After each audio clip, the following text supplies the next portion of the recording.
আজকে আমি 1 কোটি টাকা দিয়ে একটি ছাগল কিনে ফেললাম।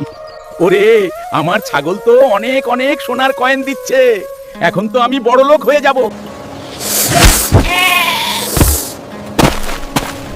হায় আল্লাহ রে, আমার ছাগলটি মারা গেল কি করে?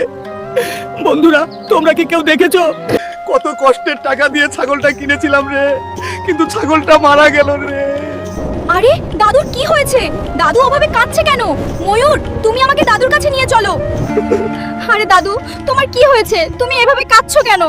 আমি অনেক কষ্ট করে একটি ছাগল কিনেছিলাম, কিন্তু এখন দেখি সেই ছাগলটা মরে নীল হয়ে গেছে। দাদু, তুমি কান্না করো না, তুমি এখানে দাঁড়াও, আমি এক্ষুনি আসছি। তাড়াতাড়ি বাড়ি যাই, বাড়ি থেকে আমার গরুটা নিয়ে আসি। আমার এই গরুটা আমি দাদুকে দিয়ে দিব। মানুষের কষ্ট আমি সহ্য করতে পারি না। এই নাও দাদু, আমার এই গরুটা তোমাকে দিয়ে দিলাম। এই গরু প্রতিদিন কোটি কোটি মণি মুক্তা দেয়। বন্ধুরা, এই আর্মি মেয়েটা খুব ভালো, আমাকে একটা গুরু উপহার দিয়েছে। তোমরা এই মেয়েটার জন্য ভিডিওতে লাইক সাবস্ক্রাইব করো।